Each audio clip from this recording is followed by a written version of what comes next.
Human I നമുക്കറിയാം. Human I എന്ന് പറയുന്നത് നമ്മുടെ മോസ്റ്റ് ഇമ്പോർട്ടൻ്റ് ആയിട്ടുള്ള ഒരു സെൻസ് ഓർഗൻ ആണ് അല്ലേ, ഹ്യൂമൻ ഐ എന്ന് പറയുന്നത്. ഹ്യൂമൻ ഐ ഇല്ല എന്നുണ്ടെങ്കിൽ കണ്ണുകൊണ്ട് നമുക്ക് ഇത്രയും ബ്യൂട്ടിഫുൾ ആയിട്ടുള്ള നമ്മുടെ എൻവയോൺമെന്റ് നമുക്ക് കാണാനായിട്ട് സാധിക്കുന്നില്ല. നമ്മുടെ ചുറ്റുപാടുള്ളതെല്ലാം നമുക്ക് കാണാനായിട്ട് സാധിക്കുന്നു. അപ്പം കണ്ണ് ലൊക്കേറ്റ് ചെയ്യുന്നത് സ്കള്ളിന്റെ സോക്കറ്റിലാണ്. ഏകദേശം ഒരു 2.3 സെന്റിമീറ്റർ ഡയമീറ്റർ ആണ് കണ്ണിനുള്ളതെന്നുള്ള കാര്യം മനസ്സിലാക്കുക. പിന്നെ ഹ്യൂമൻ ഐ എന്ന് പറയുന്ന ഒരു ഒപ്റ്റിക്കൽ ഡിവൈസ് ആണ്.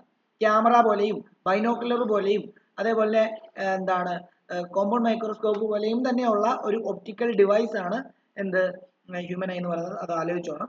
പിന്നെ ഹ്യൂമൻ ഐയുടെ മെയിൻ പാർട്ട് അതൊന്നും ഞാൻ തരുന്നില്ല, ഞാൻ ആ നോട്ടിനകത്തോട്ട് നോട്ട് അയക്കുമ്പോഴത്തേക്കും തരാം. ഹ്യൂമൻ ഐയുടെ മെയിൻ പാർട്ടിൽ ഒന്ന് കോർണിയാണ്. കോർണിയ എന്ന് പറയുമ്പോൾ ഫ്രണ്ട് പോർഷൻ, ഈ വൈറ്റ് പോർഷൻ ഇല്ലേ കണ്ണിന്റെ, അത് കോർണിയ എന്നാണ് പറയുന്നത്. അത് ട്രാൻസ്പെറന്റ് ആണ്. ആദ്യത്തെ റിഫ്രാക്ഷൻ നമ്മൾ പറയും റിഫ്രാക്ഷൻ നടക്കുന്ന ലെൻസിലാണല്ലോ, ലെൻസിലാണ് റിഫ്രാക്ഷൻ നടക്കുന്നത്. ആദ്യത്തെ റിഫ്രാക്ഷൻ നടക്കുന്നത് നമ്മുടെ കോർണിയയിലായിരിക്കും. ലൈറ്റ് അതുവഴി എൻ്റർ ചെയ്തിട്ടാണ് ലെൻസിൽ വന്ന് പതിക്കുന്നത്. ഓക്കെ ആണല്ലോ. ഇനി ഈ എന്താണ് നമ്മുടെ ഈ കൺജന്റിവൈറ്റിസ് എന്ന് പറയുന്ന നമ്മുടെ കണ്ണിന് അസുഖം എന്ന് പറയുന്ന ഒരു അവസ്ഥ വരത്തില്ലേ, ഒരു കണ്ണിന്റെ ഒരു ഡിഫക്റ്റ് ആണ് അത്, ഈ കോർണിയാണ് അഫക്ട് ചെയ്യുന്നത്. ഓക്കെ. രണ്ടാമത്തേത് ലെൻസ് ആണ്. ലെൻസ് എന്ന് പറയുമ്പോഴത്തേക്കും ഡബിൾ കോൺവെക്സ് ലെൻസ് ആണ് നമുക്ക് ഉള്ളത്. അതായത് ഒരു ഡബിൾ കോൺവെക്സ് ലെൻസ് ഇങ്ങനെ നമ്മൾ ഇന്നതിനെ പറ്റി പറഞ്ഞാണ്. അതൊരു ഫൈബറസ് ജെല്ലി ലൈക്ക് മെറ്റീരിയലും കൊണ്ടാണ് അത് നിർമ്മിക്കപ്പെട്ടിരിക്കുന്നത്. റിയലും ഇൻവേർട്ടഡും അതേപോലെ തന്നെ എന്താണ് റിയൽ ആൻഡ് ഇൻവേർട്ടഡ് ഇമേജ് ആണ് നമ്മുടെ റെറ്റിനയിൽ അത് പതിപ്പിക്കുന്നത്. ഈ ലെൻസിൽ നിന്ന് ഒരു ലൈറ്റ് റേ വന്നു വീണ് കഴിഞ്ഞാൽ ഇവിടെ ആയിട്ടായിരിക്കും അതിന്റെ റെറ്റിന. റിയൽ ആൻഡ് ഇൻവേർട്ടഡ് തലതിരിഞ്ഞ ഇമേജും അതേപോലെ തന്നെ റിയൽ ആയിട്ടുള്ള ഇമേജ് ആയിരിക്കും അതെ. കാരണം റെറ്റിന അവിടെ ഒരു സ്ക്രീൻ ആയിട്ട് ആക്ട് ചെയ്യുകയാണ്. നമുക്കറിയാം സ്ക്രീനിൽ പതിക്കുന്ന ഇമേജുകളെയാണ് നമ്മൾ റിയൽ ഇമേജ് എന്ന് പറയുന്നത്. ഓക്കെ ആണല്ലോ.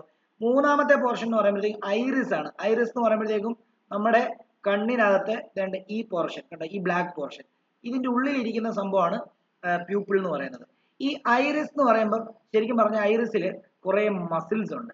ഈ മസിൽസ് ഈ പ്യൂപ്പിളിനെ കോൺട്രാക്ട് ചെയ്യുകയും എന്താണ് കൺസ്ട്രിക്ട് ചെയ്യുകയും റിലാക്സ് ചെയ്യിപ്പിക്കുകയും ചെയ്യുന്നതിനനുസരിച്ചാണ് നമുക്ക് ഇരുട്ടത്ത് ഒബ്ജക്റ്റുകളെ കാണുകയും വെട്ടം വരുന്ന സമയത്ത് നമ്മൾ കണ്ണ് ഇങ്ങനെ ചുരുക്കുന്നതൊക്കെ കാരണം ഈ മസിൽസ് ആണ്. അതായത് ഇപ്പൊ ഒരു ഉദാഹരണം പറയുകയാണെങ്കിൽ നമ്മളൊരു വെട്ടം കുറവുള്ള റൂമിലോട്ട് പോകുമ്പോൾ നമുക്കൊരു ഒബ്ജക്റ്റ് തപ്പുമ്പോൾ നമുക്ക് നല്ല രീതിയിൽ കാണണമല്ലോ. അപ്പൊ എന്ത് ചെയ്യുന്നറിയാമോ? അപ്പം ഈ എന്താണ് ഈ നമ്മുടെ ഐറിസിലുള്ള മസിൽസ് എന്ത് ചെയ്യുന്നറിയോ, വലിയും. അതിനെ റേഡിയൽ മസിൽസ് എന്നാണ് പറയുന്നത്. ഈ റേഡിയൽ മസിൽസ് അങ്ങോട്ട് വലിഞ്ഞിട്ട് ഈ പ്യൂപ്പിളിന്റെ സൈസ് അങ്ങ് വലുതാക്കും. ഈ പ്യൂപ്പിളിന്റെ സൈസ് ഇങ്ങനെയുള്ള പ്യൂപ്പിളിന്റെ സൈസ് ഇങ്ങനെയുള്ള പ്യൂപ്പിളിന്റെ സൈസ് ഇങ്ങനെയുള്ള പ്യൂപ്പിളിന്റെ സൈസ് കുറച്ചുകൂടെ വലുതാക്കും. കണ്ടോ, ഇങ്ങനെയാക്കി മാറ്റും പ്യൂപ്പിളിനെ. കണ്ടോ, ഇങ്ങനെയാക്കി മാറ്റും. അപ്പൊ കൂടുതൽ വെട്ടം നമ്മുടെ കണ്ണിനകത്തോട്ട് കയറുകയും നമുക്ക് ആ ഒബ്ജക്റ്റിനെ കാണാൻ പറ്റും. ഇനിയും നമ്മൾ ഇപ്പൊ വണ്ടിയിലൊക്കെ പോകുന്ന സമയത്ത് ഒരാൾ ബ്രൈറ്റ് അടിക്കുമ്പോൾ നമ്മൾ രാത്രി പോകുന്ന സമയത്ത് ഓപ്പോസിറ്റ് വരുന്ന ആള് ഒരു ബ്രൈറ്റ് വെട്ടം അടിച്ചു കഴിഞ്ഞാൽ നമ്മുടെ കണ്ണിങ്ങനെ ചുരുക്കത്തില്ലേ. ചുരുക്കുമ്പോൾ എന്താ സംഭവിക്കുന്നതെന്ന് ചോദിച്ചു കഴിഞ്ഞാൽ ആ ഐറിസിന്റെ മസിൽസ് എന്ത് ചെയ്യുന്നറിയോ, അത് ഇതിനെ ഇങ്ങോട്ട് തെള്ളി ചുരുക്കും. റേഡിയൽ മസിൽസിനെ ചുരുക്കിയിട്ട് വളരെ ചെറിയ ഒരു സൈസുള്ള പ്യൂപ്പിളാക്കി മാറ്റും. കാരണം എന്താണെന്ന് ചോദിച്ചാൽ ഒത്തിരി ലൈറ്റ് കണ്ണിൽ കയറി കഴിഞ്ഞാൽ റെറ്റിനയിലുള്ള സെൻസിറ്റീവ് സെല്ലുകൾക്ക് കേടാണ്. അതുകൊണ്ട് ആ സമയത്ത് ഇതിന്റെ പ്യൂപ്പിളിനെ എന്ത് ചെയ്യും, അത് കൺട്രോൾ ചെയ്ത് ചെറുതാക്കും. അപ്പൊ ശരിക്കും പറഞ്ഞു കഴിഞ്ഞാൽ എന്താണ് നമ്മുടെ ഈ ഇതിനകത്ത്, അതായത് ഈ കണ്ണിനകത്ത് ഐറിസ് ആണ് ഈ പ്യൂപ്പിളിന്റെ മസ്കുലാർ ഡയഫ്രം എന്ന് പറയാനായിട്ട് സാധിക്കുന്നത്. അതായത് മസിൽസിനെയൊക്കെ കൺട്രോൾ ചെയ്യുന്നത് എന്താണ്, ഐറിസ് ആണ്. ഐറിസിന്റെ മസിൽ കൺട്രോൾ മൂലമാണ് എന്ത് സംഭവിക്കുന്നത്, ഈ പ്യൂപ്പിളിന്റെ സൈസ് വലുതാകുന്നു ചെറുതാകും. പ്യൂപ്പിളിനെയാണ് നമ്മൾ എന്തെന്ന് പറയുന്നത്, വിൻഡോ ഓഫ് ഐ എന്ന് പറയുന്നത്. അതായത് കണ്ണിന്റെ വിൻഡോ ആണ് നമ്മുടെ പ്യൂപ്പിൾ എന്ന് പറയുന്നത്. ഓക്കെ ആണല്ലോ. ഓക്കെ. ഇനി അടുത്ത ഒരു പോർഷൻ എന്ന് പറയുമ്പോൾ സീലിയറി മസിൽസ് ആണ്. സീലിയറി മസിൽസ് നമ്മുടെ ലെൻസിനെ താങ്ങി നിർത്തുന്ന ഒരു മസിൽസ് ആണ് സീലിയറി മസിൽസ്. ഈ സീലിയറി മസിൽസ് കൺസ്ട്രിക്ട് ചെയ്യുമ്പോൾ ഇതിനെ ഇങ്ങോട്ടേക്ക് ഇതാകുമ്പോഴത്തേക്ക് ലെൻസ് എന്താവും അറിയോ, ലെൻസ് ചെറുതാവും.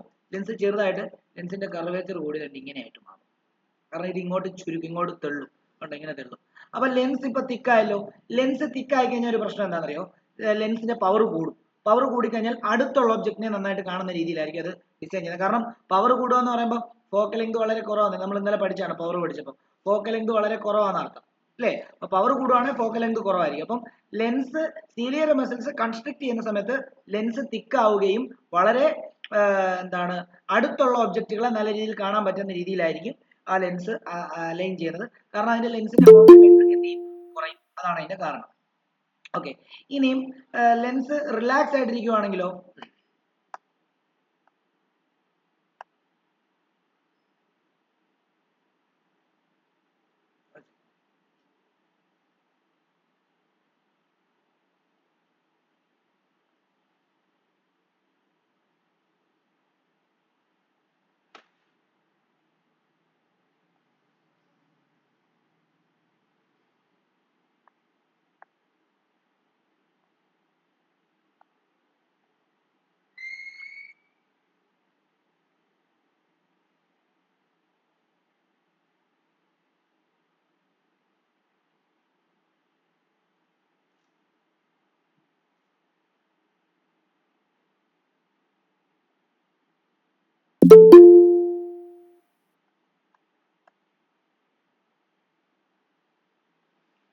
ഓക്കെ.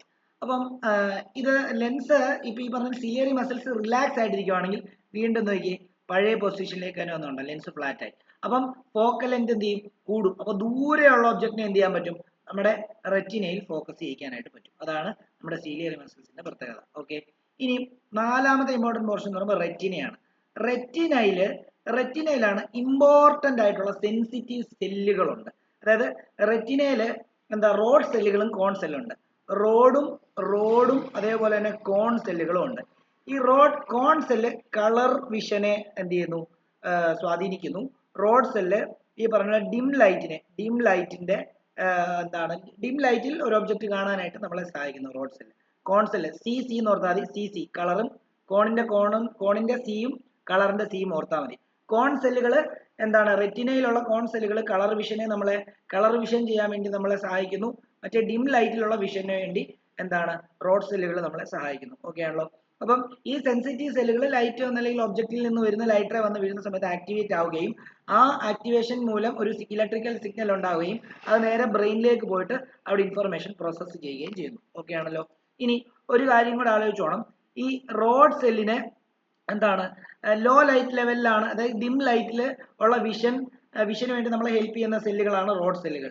അതുകൊണ്ട് അതിനെ നമ്മൾ സ്കോടോപിക് വിഷൻ എന്നാണ് പറയുന്നത്. സ്കോടോപിക് വിഷൻ എന്ന് പറയും.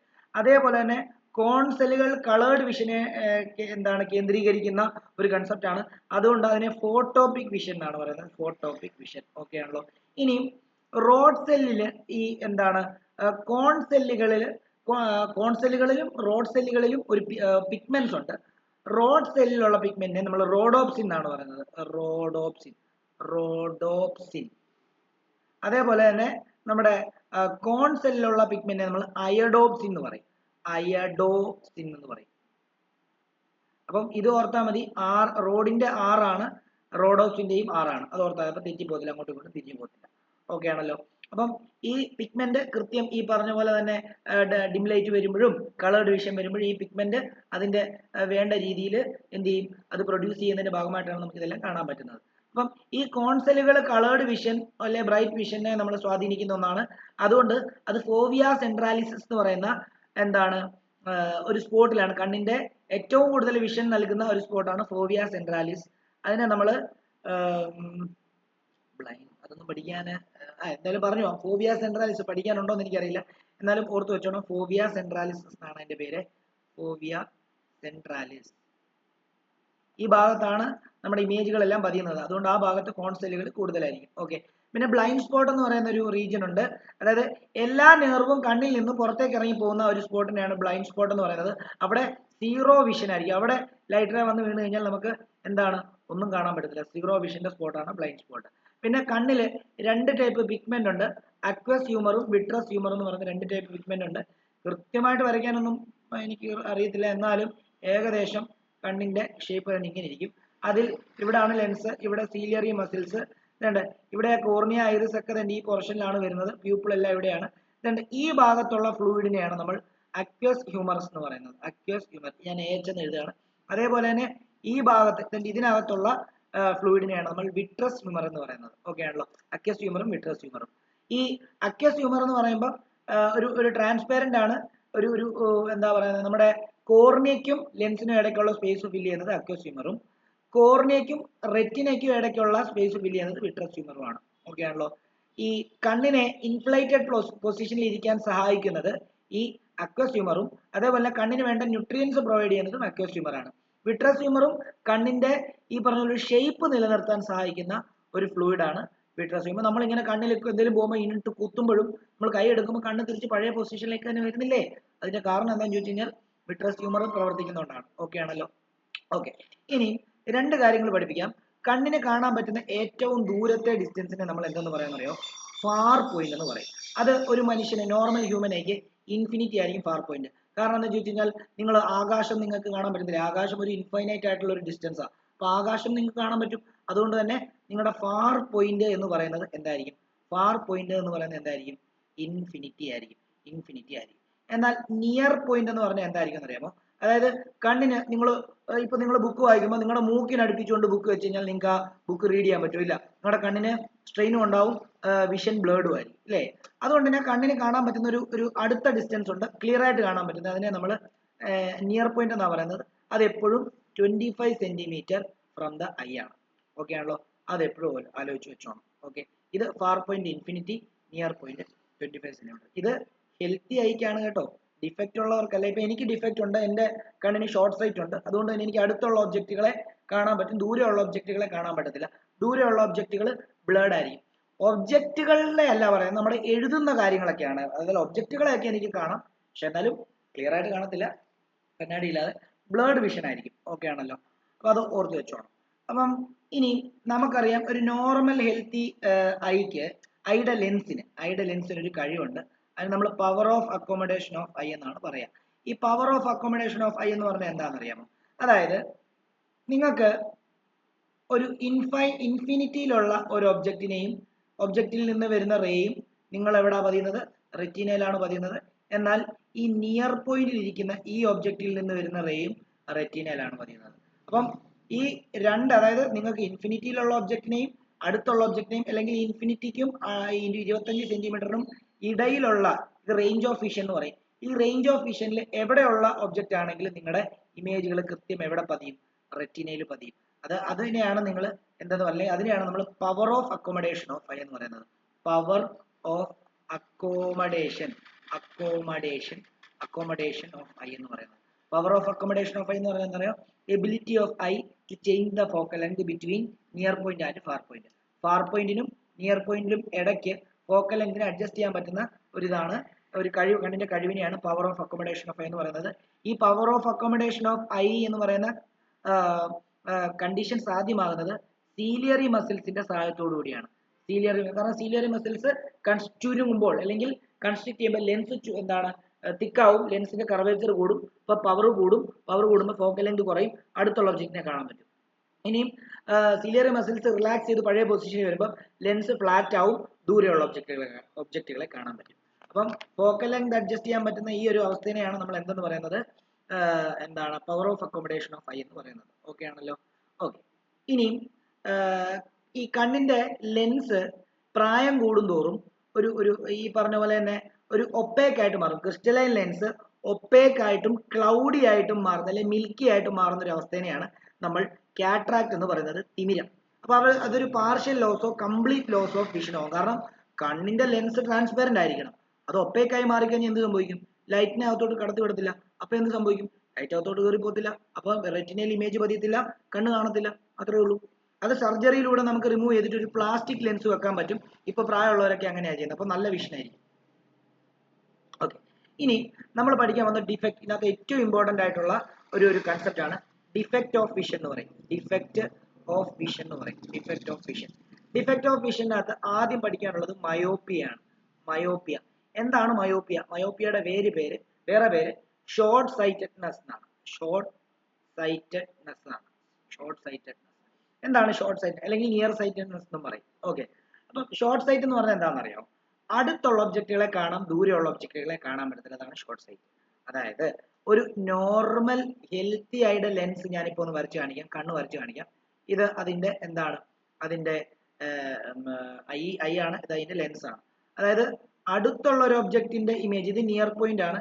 നിയർ പോയിന്റിലുള്ള ഒരു ഒബ്ജക്റ്റിന്റെ ലൈറ്റ് റേയും കൃത്യം റെറ്റിനയിൽ പതിക്കും. ഫാർ പോയിന്റിലുള്ള ഒരു ഒരു ഒബ്ജക്റ്റിന്റെ ലൈറ്റ് റേസ് കൃത്യം എന്ത് ചെയ്യും? അത് നമ്മുടെ റെറ്റിനയിൽ പതിപ്പിക്കും. അപ്പൊ അതിന്റെ ഭാഗമായിട്ട് നമുക്ക് ക്ലിയർ ആയിട്ട് കാണാൻ പറ്റും. പക്ഷേ മയോപ്പിക് ഐയുടെ പ്രശ്നം എന്താണെന്ന് അറിയാമോ? മയോപ്പിക് ആയിട്ടുള്ള ഒരാളുടെ ഐയുടെ വിഷൻ എന്താണ്, ഡിഫക്റ്റ് ഉണ്ട്. അതെന്ന് വെച്ചാൽ അടുത്തുള്ള ഒബ്ജക്റ്റിനെ ക്ലിയർ ആയിട്ട് കാണാം, പക്ഷേ ദൂരെയുള്ള ഒബ്ജക്റ്റിനെ കാണാൻ പറ്റത്തില്ല. ഷോർട്ട് സൈറ്റ് എന്ന് പറഞ്ഞു കഴിഞ്ഞാൽ അടുത്തുള്ളത് കാണാം, ദൂരെയുള്ളത് കാണത്തില്ല എന്നർത്ഥം. ഓക്കെ, അവരുടെ കേസിൽ എന്താ പ്രശ്നം എന്നറിയോ? നമ്മുടെ കണ്ണിരിക്കുന്നത് സോക്കറ്റിലാണ്, ഞാൻ പറഞ്ഞല്ലോ, ഇതാണ് സോക്കറ്റ്. ഈ സോക്കറ്റിലാണ് നമ്മുടെ എന്തിരിക്കുന്നത്? നമ്മുടെ കണ്ണെന്ന് പറയുന്ന സംഭവം ഇരിക്കുന്നത്. ഇങ്ങനെയാണ് ഇരിക്കുന്നത്. ഓക്കെ, സോറി,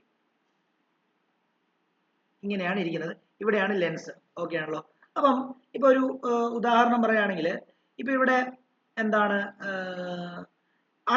ഇപ്പൊ ഇവിടെ നിയർ പോയിന്റിൽ ഒരു ഒബ്ജക്റ്റ് ഇരിക്കുക, ഇത് നിയർ പോയിന്റാണ്. ഈ നിയർ പോയിന്റിന്റെ ഇമേജ് കൃത്യം എവിടെ പതിയെന്ന് അറിയാമോ? വേണ്ട, റെറ്റിനയിൽ പതി.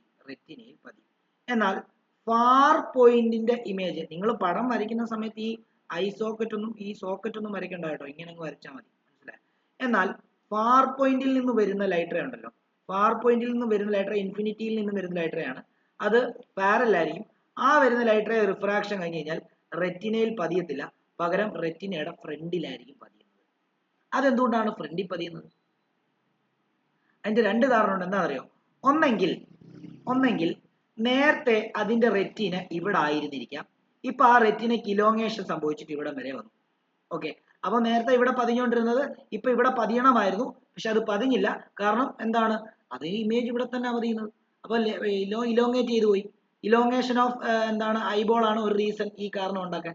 രണ്ട്, ഒന്നെങ്കിൽ ഇങ്ങനെ ആയിരിക്കത്തില്ല, എന്താണ് ലെൻസിന്റെ ഷേപ്പ് ഇങ്ങനെ തന്നെ, കണ്ണിന്റെ ഷേപ്പ് ഇങ്ങനെ തന്നെ ആയിരിക്കും, പക്ഷേ ഈ ലെൻസിന്റെ പവർ കൂടിയതായിരിക്കും. പവർ കൂടുമ്പോൾ ബെൻഡിങ് കൂടുമെന്ന് പറഞ്ഞു. അപ്പം ഇങ്ങോട്ടേക്ക് വന്ന് വീഴേണ്ട സാധനം ബെൻഡിങ് കൂടിയിട്ട് അതിന്റെ ഫ്രണ്ടിൽ വന്ന് മതി. അത് രണ്ട് റീസൺ ആണ്. ഒന്ന് ഇലോങ്ങേഷൻ ഓഫ് ഐബോളും അതേപോലെ തന്നെ ഇൻക്രീസിങ് പവർ, അല്ലെങ്കിൽ ഈ പറഞ്ഞ പോലെ തന്നെ എന്താണ് എക്സസീവ് കർവേച്ചർ. അതായത് കർവേച്ചർ കൂടുക എന്ന് പറയുമ്പോൾ രണ്ട് ഇങ്ങനെ ആവുകയെന്ന അർത്ഥം, അതിനർത്ഥം പവർ കൂടുകയെന്ന. ഓക്കെ, അപ്പൊ കർവേച്ചർ കൂടുക എന്നാണ് എഴുതേണ്ടത് കേട്ടോ. പവർ കൂടുന്ന എഴുതുന്നതിന് എഴുതിയാലും കുഴപ്പമില്ല, കർവേച്ചർ കൂടുക എന്നാണ്. കർവേച്ചർ ഇൻക്രീസ് ചെയ്യുന്നു, അതുകൊണ്ടാണ് ഇത് വരുന്നത്. ഇതിനെ കറക്റ്റ് ചെയ്യാൻ പറ്റും. എന്താണെന്നറിയോ? വേണ്ട, ഇവിടെയായിട്ട് ഒരു കോൺകേവ് ലെൻസ് വെച്ച് കൊടുത്താൽ മതി. ഇവിടെയായിട്ട് കോൺകേവ് ലെൻസ് നോക്കുമ്പോൾ നോക്കി, ദൂരെ നിന്ന് വരുന്ന ലൈറ്റ് റേസ് ഇവിടെ ആദ്യം ഒരു ബെൻഡിങ് ഡൈവേർ ചെയ്തിട്ട് അത് ഇവിടെ പതിക്കേണ്ടതിന് പകരം നോക്കൂ, ഇങ്ങനെ വരുന്ന ലൈറ്റ് റേസ് ഇവിടെ നിന്ന് ഡൈവേർ ചെയ്യുന്നു, ഇങ്ങനെ വരുന്നത് ഇവിടെ നിന്ന് ഡൈവേർ ചെയ്തിട്ട് ഇതിന്റെ അറ്റത്ത് വന്ന് വീഴുന്നു. അപ്പൊ കുറച്ചുകൂടി ഡിസ്റ്റൻസ് അതിന് പോകാൻ പറ്റും. അപ്പൊ ഇവിടെ വീഴുന്നതിന് പകരം എന്ത് ചെയ്യുന്നു? നേരെ അവിടെ പോയി വീഴുന്നു. അപ്പൊ നമുക്ക് എന്താ കൃത്യമായിട്ട് കിട്ടും. ഓക്കെ, ഇങ്ങനെയാണ് നമ്മൾ മയോപ്പിയ എന്ത് ചെയ്യുന്നത്, മാറ്റുന്നത്. ഇനിയും അടുത്തത് ഹൈപ്പർ മെട്രോപ്പിയ. എന്താ? നിങ്ങളുടെ ഡയഗ്രാം ഇതല്ല പഠിക്കേണ്ടത് കേട്ടോ. ഡയഗ്രാം നിങ്ങൾ എന്ത് തന്നെ പഠിക്കണം, നിങ്ങളുടെ ടെക്സ്റ്റിലെ ഡയഗ്രാം തന്നെ പഠിക്കണേ. ഞാനതിന്റെ ഒരു ലോജിക്കൽ കൺസെപ്റ്റ് ആണ് ഈ പറഞ്ഞുകൊണ്ടിരിക്കുന്നത്. ഓക്കെ, രണ്ടാമത്തേത് ഹൈപ്പർ മെട്രോപ്പിയ ആണ്. ഹൈപ്പർ മെട്രോപ്പിയ എന്ന് പറഞ്ഞാൽ എന്താ അറിയോ? ലോങ് സൈറ്റ്നെസ് ആണ്. എന്താ ഈ ലോങ് സൈറ്റ്നെസ് എന്ന് പറയുമ്പോൾ ദൂരെ ഉള്ളത് കാണാം, അടുത്തുള്ളത് കാണത്തില്ല. അതിന്റെ റീസൺ എന്തായിരിക്കും? അതായത് ഇത് നമ്മുടെ എന്താണ് കണ്ണാണ്, ഇത് അതിന്റെ ഒപ്റ്റിക് നെർവാണ്, ഇതാണ് അതിന്റെ റെറ്റിന. അപ്പം ദൂരെയുള്ള ഒബ്ജക്റ്റിനെ കാണാമെന്ന് പറഞ്ഞു കഴിഞ്ഞാൽ ഇപ്പൊ ഫാർ പോയിന്റിൽ നിന്ന് വരുന്ന ഒബ്ജക്റ്റുകളുടെ ഇമേജുകളൊക്കെ കൃത്യം എന്ത് ചെയ്യുന്നുണ്ട്? റെറ്റിനയിൽ വന്ന് പതിയുന്നുണ്ട്. ഓക്കെ, പക്ഷേ അടുത്തുള്ള ഒബ്ജക്റ്റ്, ഇപ്പൊ നിയർ പോയിന്റിൽ നിന്ന് വരുന്ന ഒബ്ജക്റ്റുകളുടെ, അതായത് അടുത്തുള്ള ഒബ്ജക്റ്റുകളുടെ ഒക്കെ ഇമേജുകൾ എവിടെയാണെന്നറിയോ പതിയുന്നത്? അത് ഇതിന്റെ പുറകിലായിരിക്കും. അതിന്റെ റീസൺ എന്താണെന്നറിയോ? നേരത്തെ ഈ റെറ്റിന ഇവിടെ ആയിരിക്കണം ഇരുന്നിരിക്കുന്നത്. ഇപ്പൊ എന്തെങ്കിലും കാരണവശാൽ ഈ ഐബോളിന്റെ സൈസ് കുറഞ്ഞപ്പം ഇപ്പൊ ഇത്രയുമായി. അപ്പൊ അടുത്തുള്ളതൊക്കെ കൃത്യം എന്ത് ചെയ്യും? ഇവിടെ ദൂരെ ഉള്ളതൊക്കെ കൃത്യം ഇവിടെ പതിയുന്നു. അടുത്തുള്ളത് എന്താ? നേരത്തെ ആ റെറ്റിന ഇരുന്ന പൊസിഷനിൽ തന്നെയാണ് പതിയുന്നത്. അപ്പം ഇതിന്റെ ഒരു റീസൺ എന്താ? ഷോർട്ടനിങ് ഓഫ് ഐബോൾ ആണ് ഒരു റീസൺ. രണ്ടാമത്, ഇനി അങ്ങനെയല്ല, ഐബോൾ ഷോർട്ടനിങ് ചെയ്തതല്ല കാരണം. ഇനി ഇതിന്റെ എന്താണ് ഈ ലെൻസിന്റെ കർവേച്ചർ കുറഞ്ഞത് ഫ്ലാറ്റ് ആയെങ്കിലോ? അതായത് നേരത്തെ ഇങ്ങനെയായിരുന്നു ഇരുന്നത്, പക്ഷെ ഇപ്പൊ എന്തോ കാരണവശാൽ ഇത് എന്തായിട്ട് മാറി? ഇത് ഇങ്ങനെ ഒരു ഫ്ലാറ്റ് ലെൻസ് ആയിട്ട് മാറി. ഫ്ലാറ്റ് ലെൻസ് ആവുക എന്ന് പറയുമ്പോൾ കർവേച്ചർ കുറഞ്ഞു എന്നല്ലേ അർത്ഥം? അതായത് പവർ കുറഞ്ഞു എന്നർത്ഥം. അപ്പൊ എന്ത് ചെയ്തു? ബെൻഡിങ് കുറഞ്ഞു എന്നർത്ഥം. ബെൻഡിങ് കുറയുമ്പോൾ എന്താ? ഇവിടെ വീഴേണ്ട സാധനം ബെൻഡിങ് കുറയുവാണെങ്കിൽ കണ്ടോ, ഇവിടെ വന്നേ വീഴത്തുള്ളൂ. ഇത് ദൂരെയുള്ള ലൈറ്റ് റേസ് മാത്രമേ ഉള്ളൂ കേട്ടോ. അടുത്തുള്ളതൊക്കെ കൃത്യം എന്ത് ചെയ്യും? ഇവിടെ തന്നെ വീഴും. ഇതിനെ നമുക്ക് എന്ത് ചെയ്യാം? ഇതിനെ നമുക്ക് കറക്റ്റ് ചെയ്യാം. അതായത് ഇവിടെ വീഴുന്ന സാധനത്തിനെ ഇവിടെ വീഴ്ത്തണം. അങ്ങനെ വീഴ്ത്തണമെങ്കിൽ എന്ത് ചെയ്താൽ അറിയോ? ഇവിടെ ഒരു കോൺവെക്സ് വെച്ചാൽ മതി. അപ്പൊ നോക്കിയേ, ദൂരെ നിന്ന് വരുന്ന ലൈറ്റ് റേസ് ആദ്യം ഇവിടെ വന്ന് ഇവിടെ തന്നെ ഒരു ബെൻഡിങ് നടക്കും, ഇല്ലേ? എന്നിട്ട് വീണ്ടും എന്ത് ചെയ്യും? അതായത് നേരത്തെ ഇവിടെ വരെ വന്ന് വീണ്ടും ഇങ്ങനെയായിരുന്നു പോയിക്കൊണ്ടിരുന്നത്. പക്ഷെ ഇപ്പൊ എന്താ? ആദ്യം തന്നെ ഇവിടെ ബെൻഡിങ് നടന്നിട്ടാണ് ഇവിടെ വന്ന് വീഴുന്നത്. വീണ്ടും ഇവിടെ എന്ത് ചെയ്യും? വീണ്ടും ഒരു ബെൻഡിങ് നടന്നിട്ട് കൃത്യം ഇവിടെ വന്ന് വീഴുന്നത്. അത് നമ്മുടെ പവർ അനുസരിച്ച്, നമ്മുടെ ലെൻസിന്റെ പവർ അനുസരിച്ച് ഈ നമ്മൾ വെക്കുന്ന കണ്ണാടിയുടെ ലെൻസിന്റെ പവർ അഡ്ജസ്റ്റ് ചെയ്യും. അത് ഒപ്താൽമോളജിസ്റ്റ് എന്ന് പറയുന്ന ആളുടെ ഒക്കെ പോയിട്ട് നമ്മൾ ഇത് ചെയ്യുമ്പോൾ, കണ്ണിന്റെ ഡോക്ടർ, അതായത് ഇത് ടെസ്റ്റ് ചെയ്യുന്ന ആൾ ഒപ്താൽമോളജിസ്റ്റ് ആണ്. ആ ആളുടെ ഇത് മേടിച്ചിട്ട് നമ്മുടെ ഡോക്ടറെ, അല്ലെങ്കിൽ ഐ സ്പെഷ്യലിസ്റ്റിനെ കൊണ്ട് കാണിക്കുമ്പോൾ അവർ വ്യക്തമായിട്ടുള്ള സംഭവങ്ങൾ ഡിസൈൻ ചെയ്തത്. ഓക്കെ ആണല്ലോ? ഓക്കെ, ഇതിന്റെ കാരണം ഞാൻ പറഞ്ഞു. നേരത്തെ ഐബോളിന്റെ സൈസ് കൂടിയോണ്ടാണ് സംഭവിച്ചത്. ഇത് എന്താണ് ഐബോളിന്റെ സൈസ് കുറഞ്ഞത് കൊണ്ടാണ്. അതായത് ഐബോളിന്റെ സൈസ് കുറയുക, ഐബോളിന്റെ സൈസ് എന്ത് ചെയ്തു, സൈസ് കുറഞ്ഞത് കൊണ്ടാണ്. അതേപോലെ തന്നെ ഫോക്കൽ ലെങ്ത് എന്ന് പറയുന്നത്, നമ്മൾ നേരത്തെ കർവേച്ചർ കൂടി എന്നാ പറഞ്ഞത്, കർവേച്ചർ കുറഞ്ഞു. കർവേച്ചർ കുറയുമ്പോൾ എന്താ, കർവേച്ചർ കുറയുമ്പോൾ പവർ കുറയും. പവർ കുറയുമ്പോൾ എന്താ, പവർ കുറയുമ്പോൾ ലെൻസിന്റെ എന്താണ് ഫോക്കൽ ലെങ്ത് കൂടും. അപ്പം ഒന്നെങ്കിൽ നിങ്ങൾക്ക് ഇങ്ങനെ എഴുതാം, കർവേച്ചർ കുറഞ്ഞു, അല്ലെങ്കിൽ എന്താ എഴുതാം, ഫോക്കൽ ലെങ്ത് കൂടി എന്ന് എഴുതാം. ഓക്കെ ആണല്ലോ. ഇനി ഇതിനെ കറക്റ്റ് ചെയ്യാൻ നമുക്ക് എന്ത് വെച്ചാൽ മതി, ഇത് കോൺവെക്സ് ലെൻസ് വെച്ചാൽ മതി, മറ്റേത് കോൺകേവ് ആയിരുന്നു. ഓക്കെ ആണല്ലോ. ഇനി പ്രസ് ബയോപ്പിയ എന്ന് പറയുന്ന ഒരു എഫക്റ്റ് ഉണ്ട്. ഈ പ്രസ് ബയോപ്പിയ എന്ന് പറഞ്ഞാൽ എന്താണെന്ന് അറിയാമോ? ഈ പ്രായമാവുന്നതോറും വെള്ളെഴുത്തം എന്ന് പറയുന്ന കൺസെപ്റ്റ്, വെള്ളെഴുത്തെന്നല്ല, അതായത് രണ്ടും കാണാൻ പറ്റത്തില്ല. അതായത് അടുത്തുള്ള ഇമേജും കാണാൻ പറ്റത്തില്ല, ദൂരെയുള്ള ഇമേജും കാണാൻ പറ്റത്തില്ല. അപ്പൊ അങ്ങനെ ഒരു അവസ്ഥ വരും. അത് നമ്മൾ രണ്ട് സിലിണ്ടർ ബൈ കോൺവെക്സ് ലെൻസ് വെക്കും. നിങ്ങൾ കണ്ടിട്ടുണ്ടല്ലോ, ചില അമ്മൂമ്മമാർക്ക് അല്ലെ അപ്പൂപ്പന്മാർക്ക് ഒക്കെ തന്നെ ഇങ്ങനെയുള്ള ഒരു കണ്ണാടിയാണ്. അതായത് ഇവിടെ ഒരു ലെൻസും ഇവിടെ വേറൊരു ലെൻസും ആണ് അവിടെ. ഓക്കെ, അപ്പം ദൂരെയുള്ളതിനെ ഇവിടെ കൂടെ നോക്കും, അടുത്തുള്ളതിനെ കാണാൻ അവർ ഇത് ഉപയോഗിക്കും. ഓക്കെ, ഇങ്ങനെയാണത് ബൈ കോൺവെക്സ് ലെൻസ് എന്നാണ് പറയുന്നത്. പ്രസ്ബയോപ്പിയ എന്ന് പറയുമ്പോൾ ഓൾഡ് ഏജ് ഹൈപ്പർമെട്രോപ്പിയ എന്ന് പറയും. പ്രായമാകും തോറും എന്ത് സംഭവിക്കുന്നത്, ഈ പറഞ്ഞ പോലെ തന്നെ അടുത്തുള്ളത് കാണാൻ പറ്റുന്നത്. നിങ്ങൾ കണ്ടിട്ടില്ലേ, ചില അപ്പൂപ്പന്മാർ പത്രം വായിക്കാൻ ഇങ്ങനെ ദൂരോട്ട് പിടിച്ച, കാരണം 25 സെന്റിമീറ്ററിൽ നിന്ന് അവരുടെ നിയർ പോയിന്റ് അകന്നങ്ങ് പോയി. മനസ്സിലായോ? ഓൾഡ് ഏജ് ഹൈപ്പർമെട്രോപ്പിയ എന്നാണ് പറയുന്നത്. അപ്പം വെള്ളെഴുത്ത് അടുത്ത ഈ ചെറിയ അക്ഷരങ്ങളൊന്നും കാണാൻ പറ്റത്തില്ല. അത് കാണണമെങ്കിൽ അവരിങ്ങനെ ദൂരോട്ട് പിടിക്കണം. അതാണ് അതിന്റെ കാരണം. ഓക്കെ ആണല്ലോ. ഇനിയും പ്രസ്ബയോപ്പിയയുടെ കാരണങ്ങൾ പറയുന്നത് സിലിയറി മസിൽസ് വീക്കൻ ആവുന്നു, ലെൻസിന്റെ ഫ്ലെക്സിബിലിറ്റി കുറയുന്നു. ലെൻസിന്റെ ഫ്ലെക്സിബിലിറ്റി കുറയാന്ന് പറഞ്ഞാൽ എന്താ, നമുക്കിപ്പം നമ്മുടെ ഇപ്പൊ എന്റെ കാര്യമല്ല, നിങ്ങളൊക്കെ ചെറുപ്പമാണ്, നിങ്ങൾക്ക് കൃത്യമായിട്ട് ആകാശത്തുള്ള ഒരു ഒബ്ജക്റ്റിനെയും ക്ലിയർ ആയിട്ട് കാണാൻ പറ്റും, നേരെ നിങ്ങളുടെ തൊട്ടടുത്തുള്ള ഒരു ഒബ്ജക്റ്റിനെയും ക്ലിയർ ആയിട്ട് കാണാൻ പറ്റും. കാരണം നിങ്ങളുടെ കണ്ണിന് ഡിഫക്റ്റ് ഒന്നുമില്ല. ഓക്കെ, അപ്പൊ നിങ്ങളുടെ ലെൻസ് ഫ്ലെക്സിബിൾ ആണ്. പക്ഷെ പ്രായമാകും തോറും ഈ ലെൻസിന്റെ ഫ്ലെക്സിബിലിറ്റി കുറഞ്ഞുകൊണ്ടിരിക്കും, സിലിയറി മസിൽസ് വീക്ക് ആയിക്കൊണ്ടിരിക്കും. അപ്പൊ കൃത്യമായും കോൺട്രാക്ട് ചെയ്യാനും റിലാക്സ് ചെയ്യാനും ഒക്കെ കൃത്യമായിട്ട് പറ്റത്തില്ല. ഓക്കെ ആണല്ലോ, ഇതാണ് അതിന്റെ. ഇനി ഒരു ചോദ്യം എപ്പോഴോ, അതായത് എനിക്കൊന്ന് ഇപ്പൊ അടുത്തല്ല, ഒരു 3 വർഷം മുമ്പ് എന്തോ ചോദിച്ചായിരുന്നു, advantages of eye in front of the face. അതായത് നമ്മുടെ കണ്ണ് ഫ്രണ്ടിൽ വരുന്നതിന്റെ അഡ്വാൻറ്റേജ് എന്താണെന്ന് പ്രാവശ്യം ചോദിച്ചായിരുന്നു. ഒന്നെന്ന് പറയുമ്പം ഫീൽഡ് ഓഫ് വ്യൂ കൂടുക. കാരണം ഇപ്പം ആനയുടെയൊക്കെ എന്ന് പറയുമ്പോൾ ആനയുടെയൊക്കെ രണ്ട് സൈഡിലാണ് കണ്ണ്. അപ്പം ഈ ഒരു ഇത്രയും, അതേപോലെ ഈ ഒരു ഇത്രയും മാത്രമേ കിട്ടത്തുള്ളൂ, ഈ ഭാഗം ഒന്നും കിട്ടത്തില്ല. നമ്മുടെ കണ്ണിന്റെ ഒരു പ്രത്യേകത എന്താണെന്നറിയോ, നമ്മുടെ ഒരു കണ്ണിന്റെ പ്രത്യേകത നമ്മുടെ രണ്ട് ഫ്രണ്ടിലായിരിക്കുന്നത്. അപ്പം 180 ഡിഗ്രി കണ്ടോ, ഇത്രയും ഭാഗത്ത് കിടക്കുന്ന എല്ലാ കാര്യങ്ങളും കാണാം. ഓക്കെ, ഫീൽഡ് ഓഫ് വിഷൻ എന്താണ്, കൂടുതലാണ്. അതാണ് ഒരു റീസൺ, അതായത് ഫീൽഡ് ഓഫ് വ്യൂ കൂടുതലാണ്. രണ്ടാമത്തേത് 3 ഡയമെൻഷണൽ വ്യൂ ആയിരുന്നു. അതായത് ഒരു നിങ്ങളെ കണ്ണടച്ചിട്ട് നിങ്ങളുടെ വിരൽ ഇങ്ങനെ ഫ്രണ്ടിലോട്ട് വെച്ചിട്ട് ആ വിരലിലോട്ട് നോക്കിയിട്ട് ഇപ്പുറത്തെ കണ്ണടച്ചു ആ വിരലിലോട്ട് തന്നെ നോക്കി കഴിഞ്ഞാൽ ഈ വിരൽ രണ്ട് പൊസിഷനിൽ ഇരിക്കുന്ന കാണാൻ പറ്റും. പക്ഷെ നിങ്ങൾ രണ്ട് കണ്ണും കൊണ്ട് നോക്കിയാലോ, അത് കൃത്യമായിട്ട് ഒരു ഫിക്സഡ് പൊസിഷൻ, അതിന് മാറ്റമൊന്നുമില്ല. അതെന്തുകൊണ്ടാണെന്നറിയോ, ഈ കണ്ണിന്റെ ഇപ്പൊ ഇവിടെ ഒരു ഒബ്ജക്റ്റ് ഇരിക്കുവാണെങ്കിൽ ഈ കണ്ണ് ആ ഒബ്ജക്റ്റിന്റെ ഇമേജ് പ്രോസസ് ചെയ്ത് ബ്രെയിനിൽ കൊടുക്കും. അതേപോലെ ഇതും പ്രോസസ് ചെയ്ത് ഈ കണ്ണും ഈ ഒബ്ജക്റ്റിന്റെ ഇമേജിനെ പ്രോസസ് ചെയ്ത് ബ്രെയിനിൽ കൊടുക്കും. ബ്രെയിൻ ആണ് എന്ത് ചെയ്യുന്നത്, അതിനെ കൃത്യമായിട്ട് പ്രോസസ്സ് ചെയ്ത് എന്താണ് ഒരു 3 ഡയമെൻഷണൽ വ്യൂ ഈ ഒബ്ജക്റ്റിന് തരുന്നത്. കാരണം ഈ കണ്ണ് വെച്ച് കാണുമ്പോൾ ഇതൊരു പൊസിഷനും ഈ കണ്ണ് വെച്ച് കാണുമ്പോൾ വേറൊരു പൊസിഷനും ആണെങ്കിൽ അത് നമുക്ക് കൃത്യമായിട്ട് ഒന്നും ഐഡന്റിഫൈ ചെയ്യാൻ പറ്റത്തില്ല.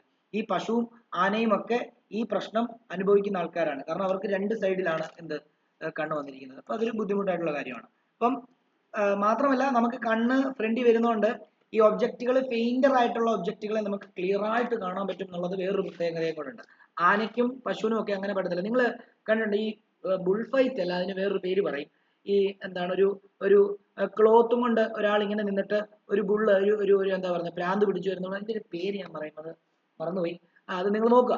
അപ്പം ഇങ്ങനെ ഒരു റെഡ് തുണി ഇങ്ങനെ കാണിക്കുന്ന സമയത്ത് അത് ഇങ്ങനെ വരും, ആ റെഡ് തുണി പോകും, അത് അതിന്റെ അടിയിൽ കൂടെ പോകും. അപ്പൊ അത് ശരിക്കും പറഞ്ഞാൽ ആ ആളിനെ കുത്താൻ വരുന്നതാണ്. പക്ഷെ ആ ആള് ഒരു 1-2 സെന്റിമീറ്റർ ഇങ്ങോട്ട് മാറുമ്പോൾ അതിനെ കൃത്യം എന്ത് ചെയ്യത്തില്ല, നമുക്ക് ആ പൊസിഷൻ ലൊക്കേറ്റ് ചെയ്യാൻ പറ്റത്തില്ല. കാരണം ഒരു 3 ഡയമെൻഷണൽ കൺസെപ്റ്റ് അല്ല അതിന് വരുന്നത്. ഒരു കണ്ണും കൊണ്ടാണ് അത് കൂടുതൽ എന്ത് ചെയ്യുന്നത്, നോക്കുന്നത്. കാരണം ആ സൈഡിലാണ് നിൽക്കുന്നെങ്കിൽ ആ കണ്ണും കൊണ്ട് നോക്കും. അപ്പം കൃത്യമായിട്ടുള്ള ഒരു ഇമേജ് ഇതിന് പ്രോസസ് ചെയ്യാൻ പറ്റാത്തതുകൊണ്ടാണ് കുത്തി തൊട്ടി കളയാൻ പറ്റാത്തത്. ഓക്കെ, അപ്പം അവർ ജസ്റ്റ് ഒന്ന് എന്ത് ചെയ്യും, 1 സെന്റിമീറ്ററോ വല്ലതും മാറും, അപ്പോൾ ഒന്നും ചെയ്യാൻ പറ്റത്തില്ല. അവരുടെ കണക്കെല്ലാം തെറ്റും. വരുന്ന കാളയുടെയും അല്ലെങ്കിൽ ഈ പറഞ്ഞ പോലെ തന്നെ അങ്ങനെയുള്ള അനിമൽസിന്റെ ഒക്കെ കണക്കൂട്ടുകലുകളെല്ലാം തെറ്റിപ്പോകും. അതാണ് അങ്ങനെ ഒരു ഗെയിം തന്നെ ആയി മാറിയത്. ഓക്കെ ആണല്ലോ. അപ്പം ഇതാണ് അതിന്റെ കൺസെപ്റ്റ്. ഐയുമായിട്ട് ബന്ധപ്പെട്ട എല്ലാം കഴിഞ്ഞു. ഇനി നമ്മൾ ഇതിനകത്ത് പഠിക്കാനുള്ള റിഫ്രാക്ഷൻ ത്രൂ പ്രിസം ആണ്. റിഫ്രാക്ഷൻ ത്രൂ പ്രിസം ആണ്. നോട്ട്സ് എല്ലാം ഇട്ടേക്കാം കേട്ടോ. ഇത് കേട്ടിരിക്കുക, എന്തൊക്കെയാണ് പഠിപ്പിക്കുന്നത് എന്നുള്ള കാര്യങ്ങൾ കൃത്യമായിട്ട് കേട്ടിരിക്കുക. റിഫ്രാക്ഷൻ ത്രൂ പ്രിസം ആണ്. റിഫ്രാക്ഷൻ ത്രൂ പ്രിസം എന്ന് പറയുമ്പോൾ പ്രിസം എന്ന് പറഞ്ഞു കഴിഞ്ഞാൽ ഒരു ട്രയാങ്കുലർ ആയിട്ടുള്ള ഒരു ഒപ്റ്റിക്കൽ ഡിവൈസ് ആണ്. 2 ഡയമെൻഷനിൽ ഇങ്ങനെ ഇരിക്കും. 3 ഡയമെൻഷനിൽ വരയ്ക്കുവാണെങ്കിൽ then ഇങ്ങനെ ഇരിക്കും.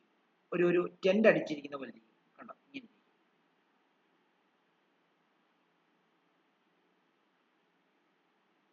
ഇങ്ങനെ ഇരിക്കും. ഓക്കെ, ഇതിന് 2 റെക്ടാങ്കുലർ ഫേസ് റിഫ്രാക്റ്റിംഗ് ആണ്, ഒരു 2 ട്രയാങ്കുലർ ഫേസ് ഉണ്ട്, അത് റിഫ്രാക്റ്റിംഗ് അല്ല. താഴെ ഒരു ഒപ്പേക്ക് സർഫസ് ഉണ്ട് ഈ ഭാഗം, അതൊന്ന് ജസ്റ്റ് പ്ലേസ് ചെയ്യാൻ വേണ്ടി മാത്രമാണ്. നമ്മൾ പഠിക്കുന്നത് ഇതിന്റെ 2 ഡയമെൻഷണൽ കൺസെപ്റ്റ് വെച്ചിട്ടാണ്. പ്രസത്തിനകത്ത് ഒരു വൈറ്റ് ലൈറ്റ് വന്ന് വീണ് കഴിഞ്ഞാൽ അത് 7 കളറായിട്ട് സ്പ്ലിറ്റ് ചെയ്യുമെന്നാണ് പറയുന്നത്. അതിൽ ഏറ്റവും മുകളിലുള്ള കളർ എന്ന് പറയുന്നത് റെഡ് ആയിരിക്കും. ഏറ്റവും താഴെയുള്ള കളർ എന്ന് പറഞ്ഞാൽ വയലറ്റ് ആയിരിക്കും. അങ്ങനെ 7 കളറായിട്ട് അത് സ്പ്ലിറ്റ് ചെയ്യുമെന്നാണ് പറയുന്നത്. അതായത് വയലറ്റ് അതേപോലെ തന്നെ പിന്നെ IndiGo, blue, green, yellow, orange, ഏറ്റവും അവസാനത്തെ മുകളിലുള്ള കളറാണ് റെഡ്. ശരിക്കും ഈ ലൈറ്റ് ഇങ്ങനെ വന്നിട്ട് എങ്ങനെ പോകേണ്ടതായിരുന്നു, ഇത്രയുമായിരുന്നു ഇവിടെ ഉണ്ടാക്കിയ ആംഗിൾ ഓഫ് ഡീവിയേഷനെ ഡെൽ അഥവാ ഡി എന്ന് വേണേലും എഴുതാം. ഡി ആർ ആണിത്, കാരണം റെഡ് ഇത്രയും ഡീവിയേറ്റ് ചെയ്തു. എന്നാൽ വയലറ്റിന് ഇത്രയും ഡീവിയേഷൻ സംഭവിച്ചു. ഇത് ഡെൽ വി ആണ്, അല്ലെങ്കിൽ ഡി വി എന്ന് വേണമെങ്കിൽ എഴുതാം. അപ്പം ഈ റെഡിന്റെ പ്രത്യേകത എന്താണെന്നറിയോ? റെഡിന്റെയും വയലറ്റിന്റെയും പ്രത്യേകതകളൊന്നും ജസ്റ്റ് ഒന്ന് ഓടിച്ചിട്ട് പറയാം. റെഡും വയലറ്റും, ഈ റെഡിന് വേവ് ലെങ്ത് കൂടുതലായിരിക്കും, അതായത് കൂടുതൽ ഡിസ്റ്റൻസ് ഈ അറ്റ്മോസ്ഫിയറിക് പാർട്ടിക്കിളിൽ തട്ടാതെ നേരെ പോകാനായിട്ടുള്ള കഴിവുണ്ട്. എന്നാൽ വയലറ്റിന് വേവ് ലെങ്ത് കുറവായിരിക്കും. എന്നാൽ റെഡിന് ഫ്രീക്വൻസി കുറവായിരിക്കും, വയലറ്റിന് ഫ്രീക്വൻസി കൂടുതലായിരിക്കും. അതുകൊണ്ട് തന്നെ റെഡിന്റെ എനർജി കുറവായിരിക്കും, വയലറ്റിന്റെ എനർജി കൂടുതലായിരിക്കും. കാരണം ഫ്രീക്വൻസിയും എനർജിയും ഡയറക്ട്ലി പ്രൊപ്പോർഷണൽ. ഫ്രീക്വൻസി കുറവാണെങ്കിൽ എനർജിയും കുറവായിരിക്കും. ഓക്കെ, പിന്നെ റെഡിന് സ്കാറ്ററിങ് കുറവായിരിക്കും, അതായത് ഏതെങ്കിലും അറ്റ്മോസ്ഫിയറിക് പാർട്ടിക്കിൾ തട്ടിയിട്ട് ചെതറാനുള്ള ടെൻഡൻസി റെഡിന് കുറവായിരിക്കും. എന്നാൽ വയലറ്റിന് അത് വളരെ കൂടുതലായിരിക്കും.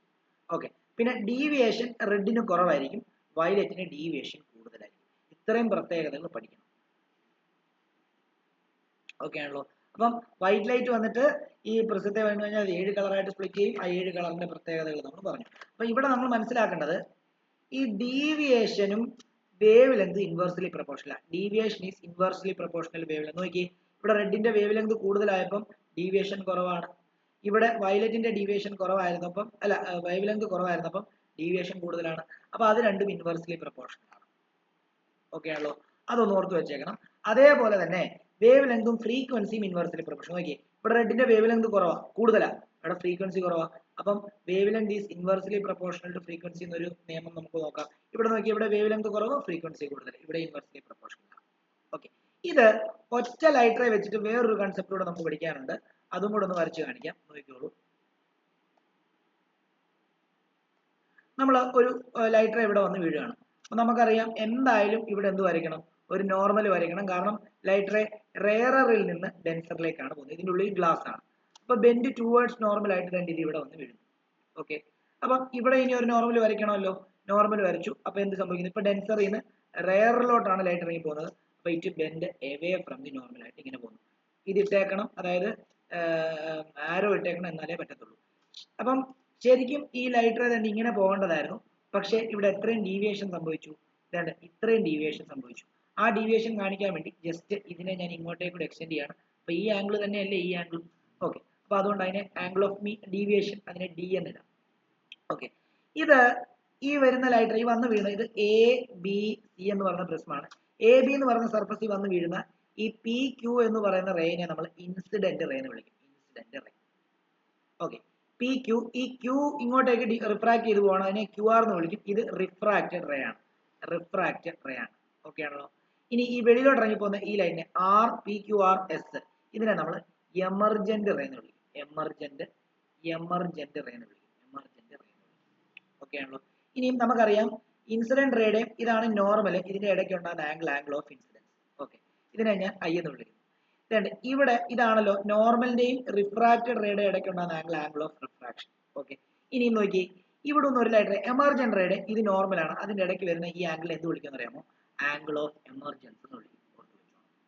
ഓക്കെ, ഇത്രയും കാര്യങ്ങളൊന്ന് ഓർത്ത് വെച്ചോണേ. ഇനി ഈ വൈറ്റ് ലൈറ്റ് ഈ പ്രിസത്തിനകത്തൂടെ പാസ് ചെയ്തിട്ട് അത് 7 കളറായിട്ട് സ്പ്ലിറ്റ് ചെയ്യുന്ന പ്രോസസ്സിനെ ഡിസ്പെർഷൻ എന്ന് വിളിക്കും. ഡിസ്പെർഷൻ എന്ന് വിളിക്കും. ആ ഒബ്റ്റൈൻ ചെയ്യുന്ന 7 കളറിനെ സ്പെക്ട്രം എന്നാണ് വിളിക്കുന്നത്. സ്പെക്ട്രം എന്നാണ് വിളിക്കുന്നത്. അതും കൂടെ ഓർത്ത് വെച്ചേക്കണം. ഇനി എന്തുകൊണ്ടാണ് 7 കളറായിട്ട് സ്പ്ലിറ്റ് ചെയ്യുന്നതെന്ന് പറഞ്ഞതിനുള്ള റീസൺ എന്താണെന്നറിയാമോ? ഓരോ കളറിനും ഓരോ വേവ് ലെങ്തും ഓരോ ഫ്രീക്വൻസിയും ഓരോ സ്പീഡുമാണ്. അതുകൊണ്ടാണ് ഈ അത് ഇപ്പോൾ ഒരു പർട്ടിക്കുലർ മീഡിയത്തിൽ കൂടെ പോയി കഴിഞ്ഞാൽ അതിന്റെ ഇപ്പം വയലറ്റ് ഗ്ലാസ്സിൽ കൂടെ പോകുന്ന പോലെയുള്ള സ്പീഡ് ആയിരിക്കത്തില്ല റെഡ് പോകുമ്പോൾ ഉള്ള സ്പീഡ്. അതുപോലെ ആയിരിക്കത്തില്ല ബാക്കിയുള്ള കളർ പോകുമ്പോൾ ഉള്ള സ്പീഡ്.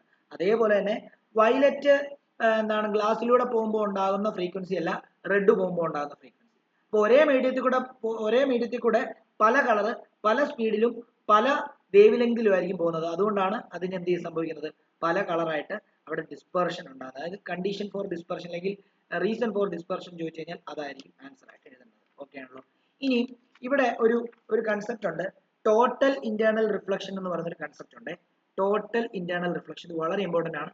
ടോട്ടൽ ഇന്റേണൽ റിഫ്ലക്ഷൻ എന്താണ്? ടോട്ടൽ ഇന്റേണൽ റിഫ്ലക്ഷൻ അറിയാമോ? അതായത് ഇപ്പൊ ഞാനൊരു റിഫ്രാക്റ്റിംഗ് സർഫസ് കൺസിഡർ ചെയ്യാം. എന്നിട്ട് ഇവിടെ ഒന്ന് ഒരു ലൈറ്റ് റേ തന്നെ ഇങ്ങോട്ടേക്ക് അടുപ്പിക്കുകയാണ്. ഇത് ഇൻസിഡന്റ് റേ. നമ്മൾ എന്തായാലും നോർമൽ വരയ്ക്കണം. ഇത് ഡെൻസർ ഇന്ന് റെയറിലോട്ടാണ് പോകുന്നതെന്ന് വിചാരിച്ചോ. അപ്പൊ എന്ത് സംഭവിക്കും? Bend away from the normal ആണല്ലോ. അപ്പം ഇവിടെ ഇത് ആംഗിൾ ഓഫ് ഇൻസിഡൻസും ഇത് ആംഗിൾ ഓഫ് റിഫ്രാക്ഷൻ. ഞാൻ ഇവിടെ തന്നെ വെച്ചിട്ട് ഞാൻ വേറെ ഒരു പൊസിഷനിലേക്ക് എന്ത് ചെയ്യുന്നു? വേറൊരു പൊസിഷനിലേക്ക് ലൈറ്റ് ഇൻസിഡന്റ് ചെയ്യിപ്പിക്കുന്നു. ഇവിടെയാണ് എന്ത്? നോർമൽ വരുന്നത്. അപ്പം ഇതാണ് ആംഗിൾ ഓഫ് ഇൻസിഡൻസ്. ഇതാണ് ആംഗിൾ ഓഫ് ഇൻസിഡൻസ്. അപ്പൊ എന്താ സംഭവിക്കുന്നത്? ഇത് ആംഗിൾ ഓഫ് ഇൻസിഡൻസ്. ഇതെന്താ? കുറച്ചുകൂടെ കൂടുതൽ, അതായത് എന്തായാലും ഈ ആംഗിളിനെക്കാട്ടിലും കൂടുതൽ ആംഗിൾ ഓഫ് ഇൻസിഡൻസ് ആയിരിക്കും ഇത്. അപ്പൊ ഇതിനെക്കാട്ടിലും കൂടുതൽ റിഫ്രാക്ഷൻ ആംഗിൾ ആയിരിക്കും ഇവിടെ. ഇത് ആംഗിൾ ഓഫ് റിഫ്രാക്ഷൻ. ഇനി ഈ പോയിന്റ് തന്നെ വെച്ചിട്ട് വേറൊരു പോയിന്റിലേക്ക് ഞാൻ ഇൻസിഡന്റ് ചെയ്യിപ്പിക്കുകയാണ്. അപ്പോഴും എന്താ സംഭവിക്കുന്നത്? ഇപ്പൊ തൊട്ടിപ്പുറത്തെ ആംഗിൾ ഓഫ് ഇൻസിഡൻസിനെക്കാളും കൂടുതലായിരിക്കും ഇത്. ഇവിടെ ഞാൻ ശ്രദ്ധിക്കുന്നത് എന്താണെന്നറിയാമോ? ഇവിടെ ഞാൻ ശ്രദ്ധിച്ചപ്പോൾ ഇവിടുത്തെ ഇൻസിഡന്റ് റേ ഇതാണ്, പക്ഷെ റിഫ്രാക്റ്റഡ് റേ ഇങ്ങനെ പോകുന്നതായിട്ടാണ് എനിക്ക് കാണാൻ പറ്റിയത്. അപ്പൊ ഇവിടുത്തെ ആംഗിൾ ഓഫ് റിഫ്രാക്ഷൻ എന്തായിരിക്കും? നോർമലിന്റെയും റിഫ്രാക്റ്റഡ് റേയുടെ ഇടയ്ക്കുണ്ടാകുന്ന ആംഗിൾ അല്ലേ ആംഗിൾ ഓഫ് റിഫ്രാക്ഷൻ. ഇവിടുത്തെ ആംഗിൾ ഓഫ് റിഫ്രാക്ഷൻ 90 ഡിഗ്രിയാണ്. ആംഗിൾ ഓഫ് റിഫ്രാക്ഷൻ 90 ഡിഗ്രി ആകുമ്പോൾ അതിന്റെ ആംഗിൾ ഓഫ് ഇൻസിഡൻസിന് ഒരു പ്രത്യേകതയുണ്ട്. അതിനെ ക്രിട്ടിക്കൽ ആംഗിൾ ഐസി എന്നായിരിക്കും വിളിക്കുന്നത്. ഓക്കെ, എല്ലാ റിഫ്രാക്റ്റിംഗ് സർഫസിനും ഒരു ക്രിട്ടിക്കൽ ആംഗിളിന്റെ വാല്യൂ ഉണ്ട്. ഓക്കെ, ആ ക്രിട്ടിക്കൽ ആംഗിൾ ഓഫ് ഇൻസിഡൻസിൽ നമ്മൾ ഒരു ഇൻസിഡന്റ് ആംഗിൾ ഇൻസിഡന്റ് ചെയ്യിപ്പിച്ച് അല്ലെങ്കിൽ ഒരു റേ ഇൻസിഡന്റ് ചെയ്യിപ്പിച്ച് കഴിഞ്ഞാൽ അവിടെ 90 ഡിഗ്രി റിഫ്രാക്ഷൻ ആയിരിക്കും നടക്കുന്നത്.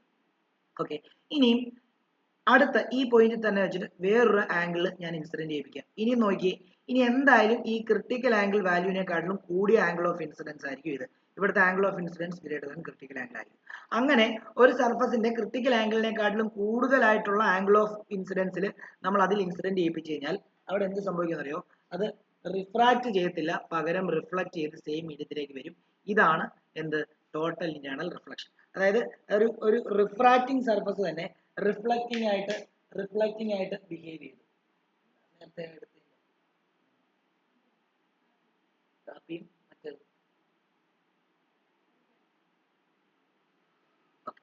അപ്പം ഇതിനാണ് ടോട്ടൽ ഇന്റേണൽ റിഫ്ലക്ഷൻ എന്ന് പറയുന്നത്. ടോട്ടൽ ഇന്റേണൽ റിഫ്ലക്ഷന് രണ്ട് കണ്ടീഷൻ ഒബേ ചെയ്യണം. ഒന്ന്, ലൈറ്റ് ഡെൻസറിൽ നിന്ന് റെയറർ മീഡിയത്തിലോട്ട് ട്രാവൽ ചെയ്താലേ ഇത് കാണാൻ പറ്റത്തുള്ളൂ. രണ്ട്, ക്രിട്ടിക്കൽ ആംഗിളിനെക്കാട്ടിലും കൂടുതലായിരിക്കണം ആംഗിൾ ഓഫ് ഇൻസിഡൻസ് എന്ന് പറയുന്നത്. അപ്പൊ നിങ്ങൾ ആലോചിച്ചോണം, എല്ലാ റിഫ്രാക്റ്റിംഗ് സർഫസിനും ഒരു ക്രിട്ടിക്കൽ ആംഗിൾ വാല്യൂ ഉണ്ട്. ആ ക്രിട്ടിക്കൽ ആംഗിൾ വാല്യൂവിൽ തന്നെ നമ്മൾ ഇൻസിഡന്റ് ചെയ്യിപ്പിച്ചു കഴിഞ്ഞാൽ 90 ഡിഗ്രി റിഫ്രാക്ഷൻ നടക്കും.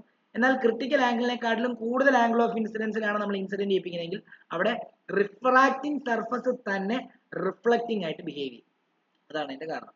നിങ്ങൾ കിണറ്റിലൊക്കെ ചെന്ന് നിങ്ങളുടെ മുഖം നോക്കി കഴിഞ്ഞ് കഴിഞ്ഞാൽ പലപ്പോഴും നിങ്ങളുടെ കിണറ്റിന്റെ അടിഭാഗവും കാണാൻ പറ്റും, നിങ്ങളുടെ മുഖവും ക്ലിയർ ആയിട്ട് കാണാൻ പറ്റുന്ന സമയങ്ങളൊക്കെ ഉണ്ട് അല്ലേ? അപ്പൊ അത് റിഫ്രാക്റ്റിംഗ് ആയിട്ടുള്ള ഒരു സർഫസ് ആണ്, പക്ഷെ അവിടെ റിഫ്ലക്ഷൻ നടന്നു. അത് ടോട്ടൽ ഇന്റേണൽ റിഫ്ലക്ഷൻ കൊണ്ടാണ്. അത് രാവിലെ മുതൽ വൈകിട്ട് വരെ എല്ലാ സമയത്തും കാണാൻ പറ്റത്തില്ല. ഒരു രാവിലെ ഒരു 10 മണിക്ക്, ഒരു 11 മണിക്ക് മുമ്പോ വൈകിട്ട് ഒരു 3 മണിക്ക് ശേഷമോ ഒക്കെ ആയിരിക്കും കാണാൻ പറ്റുന്നത്.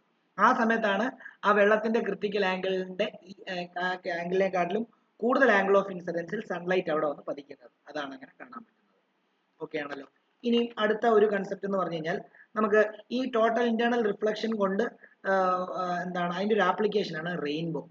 ഈ റെയിൻബോ ഉണ്ടല്ലോ, റെയിൻ ഡ്രോപ്പിലാണല്ലോ റെയിൻബോ ഉണ്ടാകുന്നത്. അപ്പം ഒരു സൈഡില് ഭൂമിയുടെ ഒരു സൈഡില് വെയിലും ഒരു സൈഡിലും മഴയും പെയ്താൽ മാത്രമേ റെയിൻബോ കാണാൻ പറ്റത്തുള്ളൂ. ഇത് റെയിൻബോയുടെ ഒരു തുള്ളിയാന്ന് വിചാരിക്കാം. റെയിൻബോ അല്ല, സോറി, റെയിൻ്റെ ഒരു തുള്ളിയാന്ന് വിചാരിക്കാം. അപ്പം ഈ റെയിൻ ഡ്രോപ്പിൽ ഈ ലൈറ്റ് റേ വന്ന് തന്നെ ഇങ്ങനെ വീഴും. അപ്പോൾ നമുക്കറിയാം ഈ ലൈറ്റ് വന്നു കഴിഞ്ഞാൽ റെയിൻ ഡ്രോപ്പ് ഒരു പ്രിസമായിട്ട് ബിഹേവ് ചെയ്യും. പ്രിസമായിട്ട് ബിഹേവ് ചെയ്യുമ്പോൾ ഒരു പ്രത്യേകത എന്താ? അത് ഡിസ്പെർഷൻ സാധ്യമാകുന്നു. അപ്പം ഒരു റെഡ് ലൈറ്റ് ഇങ്ങോട്ടേക്ക് വരുന്നു, അതേപോലെ തന്നെ ഒരു വയലറ്റ് ലൈറ്റ് കണ്ടു. ഇതിനിടയ്ക്ക് എല്ലാ ആൾക്കാരും ഉണ്ട്, നമ്മൾ ഇത് രണ്ടെണ്ണം മാത്രമേ വരയ്ക്കുന്നുള്ളൂ. ഓക്കെ, ഇവിടെ വരുമ്പോൾ ഒരു പ്രത്യേകതയുണ്ട്. അത് എല്ലാ റെയിൻ ഡ്രോപ്പിലും വരുന്ന ലൈറ്റ് റേ ഈ പ്രത്യേകത കാണിക്കത്തില്ല. ചില ഭാഗത്തുള്ള റെയിൻ ഡ്രോപ്പ് ലൈറ്റ് വന്ന് വീഴുന്ന സമയത്ത് അതുണ്ട് ഇവിടെ ലൈറ്റ് വന്ന് വീഴുമ്പോൾ ഈ വെള്ളത്തിന്റെ ക്രിട്ടിക്കൽ ആംഗിളിനെക്കാട്ടിലും കൂടുതൽ ആംഗിൾ ഓഫ് ഇൻസിഡൻസിലായിരിക്കും എന്ത് ചെയ്യുന്നത്? ഈ ലൈറ്റ് റേ വന്ന് വീഴുന്നത്. അപ്പൊ എന്ത് ചെയ്യും? ഇത് റിഫ്രാക്ട് ചെയ്ത് പോകുന്നതിന് പകരം എന്ത് ചെയ്യുന്നറിയോ? അത് റിഫ്ലക്ട് ചെയ്ത് തന്നെ ഇവിടെ വന്ന് വീഴും. അതേപോലെ തന്നെ ഇതും റിഫ്ലക്ട് ചെയ്ത് തന്നെ ഇവിടെ വന്ന് വീഴും. എന്നിട്ട് ഇവിടെ വെച്ചിട്ട് വീണ്ടും റിഫ്രാക്ട് ചെയ്തിട്ടാണ്, കണ്ടോ, ഇവിടെ വെച്ച് വീണ്ടും റിഫ്രാക്ഷൻ സംഭവിച്ചിട്ടാണ് നമ്മുടെ കണ്ണിലേക്ക് ഇവിടെ അൽവിനെയോ അല്ല ഞാനോ ഒക്കെ നിൽക്കുമ്പോൾ കാണാൻ പറ്റുന്നത്. അപ്പൊ ഓർത്തോണം, ഇവിടെ വരുമ്പോൾ ഇത് വയലറ്റ് ആണ്, ഇവിടെ റെഡ് ആണ്. എന്നാൽ നമുക്ക് കാണാൻ പറ്റുന്ന റെയിൻബോയുടെ മുകളിൽ, അത് നമുക്ക് ഈ ഭാഗമാണ് കാണാൻ പറ്റുന്നത്, മുകളിൽ റെഡും താഴെ വയലറ്റും ആയിരിക്കും. പരീക്ഷയ്ക്ക് ചോദിക്കും, ഇങ്ങനെ ഒരു പടം തന്നിട്ട് ഇവിടെ ഏത് കളറാ, ഇവിടെ ഏത് കളറാ, ഇവിടെ ഏത് കളറാ, ഇവിടെ ഏത് കളറാന്ന് ചോദിക്കും. ഓർത്തോണം. ഓക്കെ, അപ്പൊ ഇവിടെ 3 പ്രോസസ്സാണ് നടന്നത്. ഇവിടെ ഡിസ്പെർഷൻ നടന്നു, ഇവിടെ ടോട്ടൽ ഇന്റേണൽ റിഫ്ലക്ഷൻ നടന്നു, അതേപോലെ ഇവിടെ റിഫ്രാക്ഷൻ നടന്നു. ഇത്രയും കാര്യങ്ങൾ നടന്നു എന്നുള്ളത് ആലോചിക്കും.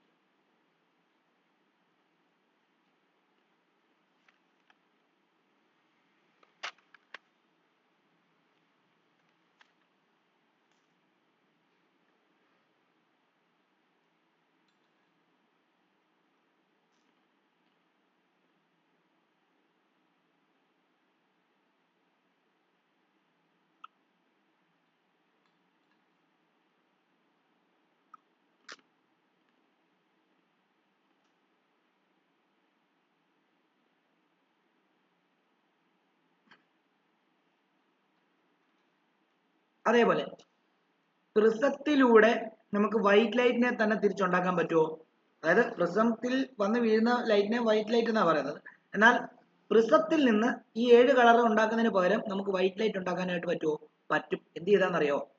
ഈ ഒരു പ്രിസം തന്നെ ഇങ്ങനെ വെച്ചിട്ട് ഒരു പ്രിസത്തിനെ നേരെ ഇൻവേർട്ടഡ് ആക്കി വെച്ച് കഴിഞ്ഞാൽ അതിൽ നിന്ന് പുറത്തേക്ക് വരുന്ന ലൈറ്റ് വൈറ്റ് ആയിരിക്കും. അതായത് ഇവിടെ നിങ്ങൾ വൈറ്റ് ലൈറ്റിനെ ഇൻസിഡന്റ് ചെയ്യിപ്പിച്ചു, ഇവിടെ ഇത് 7 കളറായിട്ട് സ്പ്ലിറ്റ് ചെയ്യും. മുകളിൽ റെഡ്, ഏറ്റവും താഴെ വയലറ്റ്, ഇങ്ങനെ സ്പ്ലിറ്റ് ചെയ്യും. ഓക്കെ, അത് നേരെ ഇവിടെ വന്ന് വീഴുന്നു. ഇവിടെ റെഡ് ഇവിടെ വന്ന് വീഴുന്നു. ഓക്കെ, ഇവിടെ ഒന്ന് അതെന്ത് ചെയ്യും? ഇവിടെ ഒന്ന് അത് റീകമ്പൈൻ ചെയ്യും. ഇവിടെ ഒന്ന് അത് റീകമ്പൈൻ കണ്ടോ, ഇവിടെ ഒന്ന് വേണ്ടി റീകമ്പൈൻ ചെയ്തിട്ട് പിന്നെ വൈറ്റ് ലൈറ്റ് ആയിട്ട് തന്നെ ആയിരിക്കും പുറത്തേക്ക് പോകുന്നത്. ഇതും വൈറ്റ് ലൈറ്റ്, ഇതും വൈറ്റ് ലൈറ്റ്.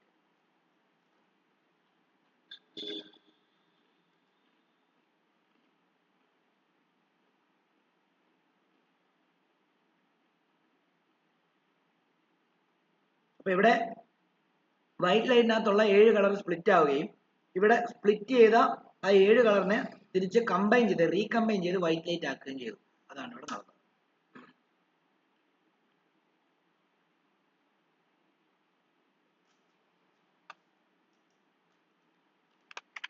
അപ്പൊ നമുക്ക് ഇനി 2 ടോപ്പിക്കുകൾ പഠിക്കാവുള്ളൂ. ഒന്ന് അറ്റ്മോസ്ഫിയറിക് റിഫ്രാക്ഷനും ഒന്ന് സ്കാറ്ററിംഗ് ഓഫ് ലൈറ്റും. അപ്പം അതുകൂടെ ഒന്ന് പറഞ്ഞിട്ട് നമുക്ക് ടോപ്പിക് വൈൻഡ് അപ്പ് ചെയ്യാം. നോക്കിക്കോളൂ. അടുത്തത് അറ്റ്മോസ്ഫിയറിക് റിഫ്രാക്ഷൻ ആണ് പറയാൻ പോകുന്നത്. ശ്രദ്ധിച്ചിരുന്നു. അറ്റ്മോസ്ഫിയറിക് റിഫ്രാക്ഷൻ ഇവിടെ നിന്നൊക്കെ ക്വസ്റ്റ്യൻസ് ചോദിക്കും. Okay, atmospheric refraction. Atmospheric refraction. ഈ അറ്റ്മോസ്ഫിയറിക് റിഫ്രാക്ഷൻ എന്ന് പറഞ്ഞാൽ എന്താണെന്ന് അറിയാമോ? അതായത് എർത്തിന്, ഇപ്പൊ ഇത് എർത്താണ്, എർത്തിന് മുകളിലോട്ട് പല ഒത്തിരി ലെയറുകളുണ്ട്. ഇതെല്ലാം എർത്തിന്റെ ലെയറുകളാണ്. ഓക്കെ, ഈ ലെയറിന്റെ ഇപ്പം ഒരു എക്സാമ്പിൾ പറയാം. ഇപ്പൊ ഇവിടെ ഒരു സ്റ്റാർ ഉണ്ട്. ഈ സ്റ്റാറിന്റെ വെട്ടം ഭൂമിയിലേക്ക് എത്തുന്നത് ഈ ലെയറുകളിലെല്ലാം റിഫ്രാക്ഷൻ നടന്നാണ് വരുന്നത്. ഓക്കെ, അതെന്തുകൊണ്ടാന്ന് ചോദിച്ചു കഴിഞ്ഞാൽ എർത്തിന്റെ സർഫസുകളിൽ ടോപ്പിലോട്ട് പോകുമ്പോൾ റെയറർ മീഡിയവും താഴോട്ട് എർത്തിന്റെ സർഫസിലോട്ട് വരുമ്പോൾ ആ ലെയറുകളെല്ലാം ഡെൻസർ ആയിട്ടുമാണ് ബിഹേവ് ചെയ്യുന്നത്. ഓക്കെ ആണല്ലോ. അപ്പം ഇവിടെ നിന്നൊരു ലൈറ്റ് റേ വന്ന് തന്നെ ഇങ്ങനെ വന്ന് വീഴുക. ഓക്കെ, അപ്പൊ നോക്കൂ, ഈ 2 ലെയർ, ഇപ്പൊ മുകളിൽ ഒരു ലെയർ ഉണ്ട്, താഴെ ഒരു ലെയർ ഉണ്ട്. ഈ ലെയർ റെയറും ഈ ലെയർ ഡെൻസറും ആയിട്ടാണ് ബിഹേവ് ചെയ്യുന്നത്. അപ്പൊ ഇവിടെ ഒരു നോർമൽ കാണും, അപ്പൊ bend towards normal.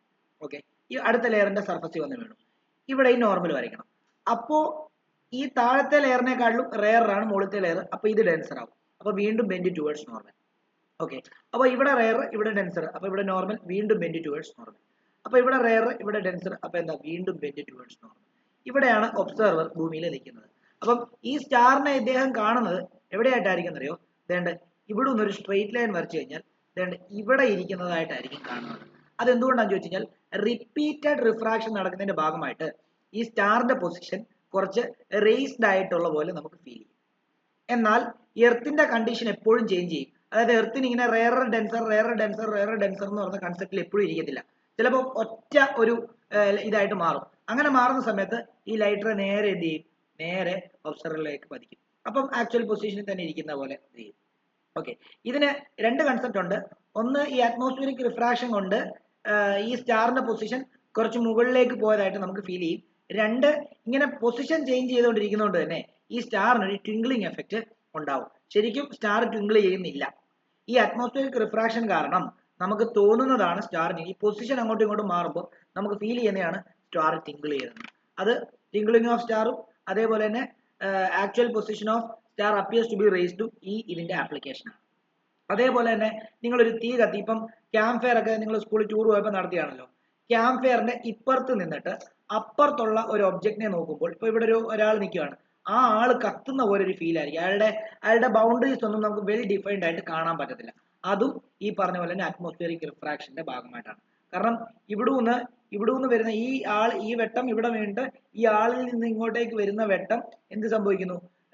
Rare to denser ആയിട്ട് കൂടുതൽ ബെൻഡ് ചെയ്ത് വരുന്ന സമയത്ത് നമുക്ക് അങ്ങനെ ഒരു തോന്നൽ ഉണ്ടാക്കുന്നതാണ്. അപ്പം അത് എന്താണ്? അറ്റ്മോസ്ഫിയറിക് റിഫ്രാക്ഷന്റെ ഭാഗമായിട്ടുണ്ടാകുന്നതാണ്.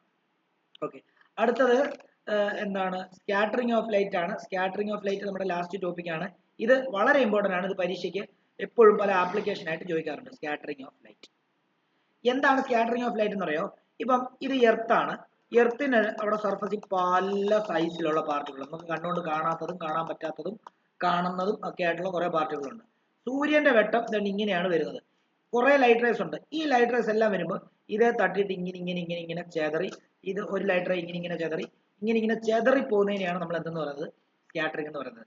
ഇങ്ങനെ സ്കാറ്റർ ചെയ്യുമ്പോൾ ലൈറ്റിനകത്ത്, വൈറ്റ് ലൈറ്റിനകത്ത് 7 കളറുണ്ട്. ഈ 7 കളറും പല പാർട്ടിക്കിളെ ടച്ച് ചെയ്യുന്നതിനനുസരിച്ച് പല രീതിയിലായിരിക്കും സ്കാറ്റർ ചെയ്യുന്നത്. ഓക്കെ, അതായത് ചില പാർട്ടികളെ തട്ടുന്ന സമയത്ത് ബ്ലൂ കളർ ആയിരിക്കും കൂടുതൽ സ്കാറ്റർ ചെയ്യുന്നത്. റെഡിന് സ്കാറ്ററിംഗ് കുറവാണ്. ഓൾറെഡി ബ്ലൂ റീജിയനിലാണ് കൂടുതൽ സ്കാറ്ററിംഗ്. ആ ഒരു റീസൺ ഉണ്ട്. സ്കാറ്ററിംഗ് എപ്പോഴും വേവ് ലെങ്തിന് ഇൻവേഴ്സ്ലി പ്രൊപ്പോർഷണൽ. വേവ് ലെങ്ത് കൂടുതലുള്ളതിന് സ്കാറ്ററിംഗ് കുറവായിരിക്കും. നമുക്കറിയാം റെഡിന് വേവ് ലെങ്ത് കൂടുതലാണ്, അപ്പൊ അതിന് സ്കാറ്ററിംഗ് എന്തായിരിക്കും? കുറവായിരിക്കും. അതുകൊണ്ടാണ് റെഡിനെ ഹസാർഡ് ലൈറ്റ് ആയിട്ടൊക്കെ ഉപയോഗിക്കുന്നത്. കാരണം ഒരു മഞ്ഞൊക്കെ വരുന്ന സാഹചര്യത്തിൽ, അല്ലെങ്കിൽ എന്താണ് പൊടിയൊക്കെ പറഞ്ഞപ്പോൾ ഡൽഹിയിലൊക്കെ പൊടിക്കാറ്റുകളും പൊടിയും ഒക്കെ ഒത്തിരി അവസ്ഥകളുണ്ടല്ലോ. അപ്പം മുമ്പിലുള്ള ട്രാഫിക് സിഗ്നലിൽ റെഡ് ആണോ മഞ്ഞയാണോ പച്ചയാണോ ഒക്കെ കാണാൻ ബുദ്ധിമുട്ടാണ്. റെഡ് ആണ് കത്തിക്കിടക്കുന്നെങ്കിൽ അത് ക്ലിയർ ആയിട്ട് കാണാൻ പറ്റും. കാരണം എന്താ? റെഡിന് സ്കാറ്ററിംഗ് കുറവായതുകൊണ്ട് ഈ പൊടി പടലങ്ങളിലൊന്നും തട്ടിയിട്ട് അത് സ്കാറ്റർ ചെയ്യാതെ കൃത്യം ഒബ്സർവറിലേക്ക് എത്തും. ഓക്കെ ആണല്ലോ.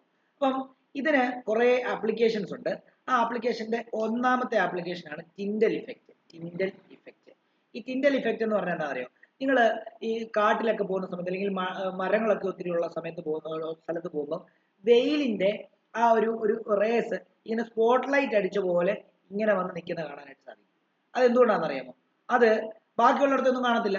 അതെന്തുകൊണ്ടാണെന്ന് വെച്ചാൽ ലൈറ്റ് അതുവഴി ഇറങ്ങി വരുന്ന സമയത്ത് ഇവിടെ എല്ലാം, ഇപ്പം ഏറ്റവും കൂടുതൽ കാണുന്നത് രാവിലെയാണ്. അതായത് രാവിലെ ഒരു 9 മണി വരെയുള്ള സമയത്താണ് ഇങ്ങനെ ഒരു അവസ്ഥ കാണുന്നത്. അതെന്തുകൊണ്ടാണെന്ന് അറിയോ? രാവിലെ ഫ്രഷ് എയർ ആണ്. ഫ്രഷ് എയർ വരാൻ കാരണം എന്താ? അറ്റ്മോസ്ഫിയറിൽ എന്ത് ചെയ്തതെന്ന് അറിയോ? പാർട്ടിക്കിൾ സസ്പെൻഡ് ചെയ്ത് കിടപ്പുണ്ട്. എന്താ? Water molecule. അപ്പൊ വാട്ടർ മോളിക്യൂൾ സസ്പെൻഡ് ചെയ്ത് കിടക്കുമ്പോൾ വാട്ടർ മോളിക്യൂൾ വലിയ സൈസുള്ള പാർട്ടിക്കിൾ ആണ്.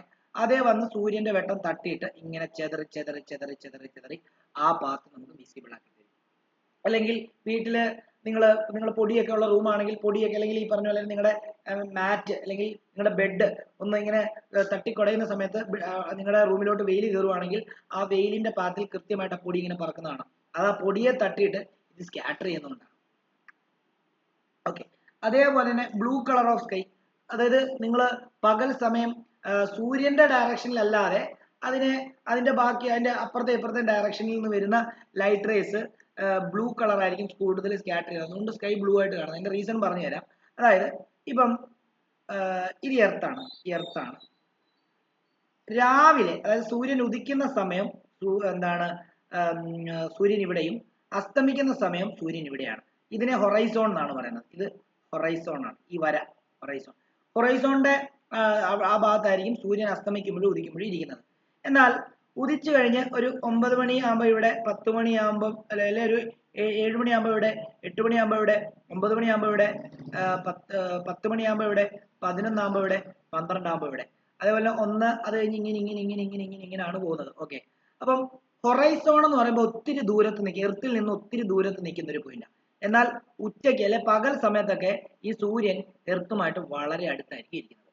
ഓക്കെ, പകൽ സമയത്ത് ഈ സൂര്യന്റെ വെട്ടം ഭൂമിയിലേക്ക് പതിക്കുന്നതിന് മുമ്പ് ഭൂമിയിലെ സർഫസിലുള്ള പല പാർട്ടിക്കിളിൽ വെച്ചിട്ട് ഇത് സ്കാറ്റർ ചെയ്യും. സ്കാറ്റർ ചെയ്യുമ്പോൾ ബ്ലൂ കളർ നന്നായിട്ട് സ്കാറ്റർ ചെയ്യുകയും ആ സ്കാറ്റർ ചെയ്തത് ചെതറി പോകുന്നതിന് മുമ്പ് തന്നെ അത് ഭൂമിയിൽ റീച്ച് ആവുന്നതും ചെയ്യുന്നതുകൊണ്ടാണ് നമുക്ക് സ്കൈ ബ്ലൂ കളറായിട്ട് കാണുന്നത്. ഓക്കെ, എന്നാൽ വൈകുന്നേരങ്ങളിൽ നമുക്ക് സൂര്യനെ റെഡ് ആയിട്ട് കാണുന്നു, അല്ലെങ്കിൽ ആ നമ്മുടെ അറ്റ്മോസ്ഫിയർ ഒരു റെഡിഷ് യെല്ലോയിഷ് കളർ, ഒരു ഓറഞ്ച് യെല്ലോയിഷ് കളറിലാണ് നമ്മുടെ അറ്റ്മോസ്ഫിയർ കാണപ്പെടുന്നത് വൈകിട്ട്. അതിന്റെ റീസൺ എന്താണെന്ന് അറിയാമോ? ഈ പകൽ സമയം സൂര്യന്റെ വെട്ടം, അല്ലെങ്കിൽ ഉദിക്കുന്ന സമയത്തും അല്ലെങ്കിൽ അസ്തമിക്കുന്ന സമയത്തും, ഇപ്പൊ നമ്മൾ വൈകുന്നേരം ബീച്ചിലൊക്കെ പോയി കഴിഞ്ഞാൽ സൂര്യൻ നല്ല ചുമല കളറായിട്ട് കാണാൻ പറ്റും. അതിന്റെ റീസൺ വൈകുന്നേരങ്ങളിൽ അല്ലെങ്കിൽ അസ്തമയ സമയത്ത് സൂര്യന്റെ വെട്ടം ഒത്തിരി ഡിസ്റ്റൻസ് ട്രാവൽ ചെയ്ത് വേണം ഭൂമിയിലുള്ള ഒരു ഒബ്സർവറിലേക്ക് എത്താൻ. അങ്ങനെ ട്രാവൽ ചെയ്ത് വരുമ്പം ഈ വേവ് ലെങ്ത് കുറവുള്ള ബ്ലൂ കളർ റീജിയണിലുള്ള ലൈറ്റുകളെല്ലാം ചെതറി ഭൂമിയിൽ എത്തുന്നതിന് മുമ്പ് തന്നെ ഇല്ലാതായി പോകും.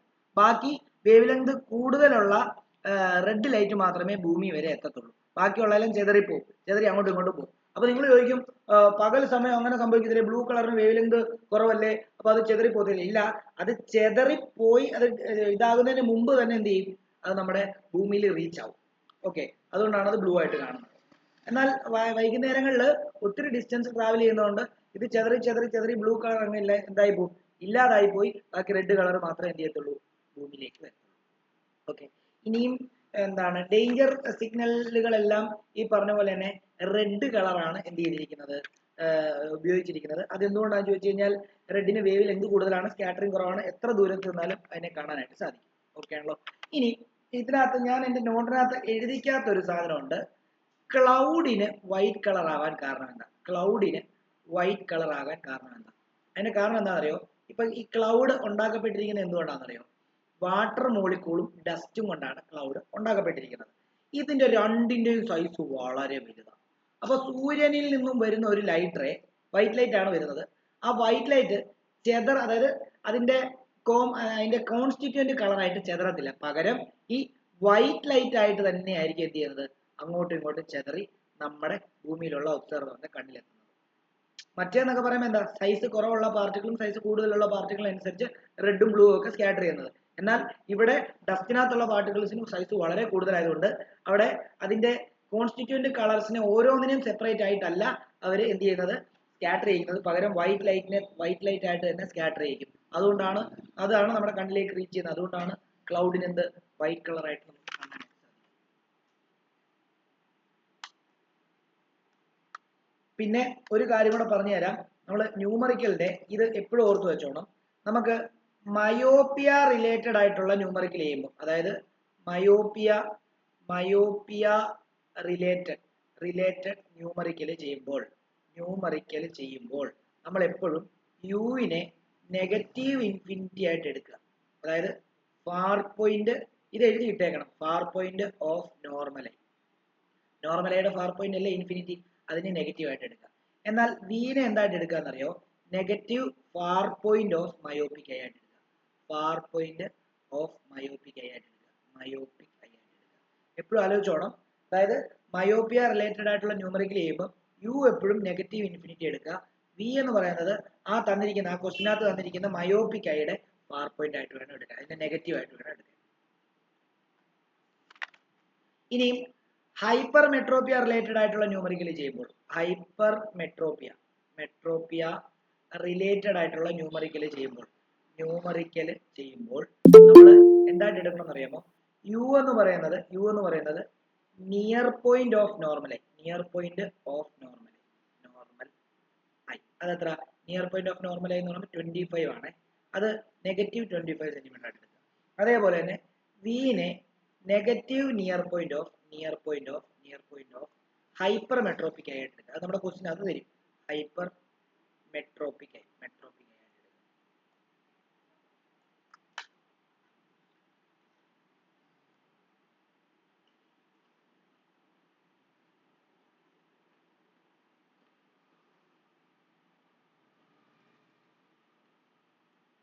ഇത് ഓർത്ത് വെച്ചോളം വളരെ ഇമ്പോർട്ടൻറ്റ്.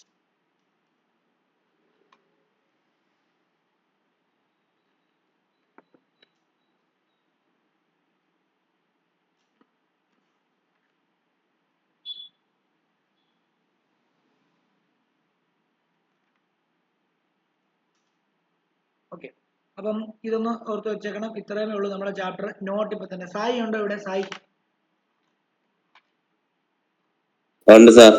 സായി ഇപ്പം ഒരു കാര്യം ചെയ്യേണ്ടത്, സായിയുടെ ഈ ചാപ്റ്ററിന്റെ നോട്ട് 1, 2, 3, 4 എന്ന് പറഞ്ഞ് ആ പേജിന് പേനയും കൊണ്ട് നമ്പർ ഇടുക.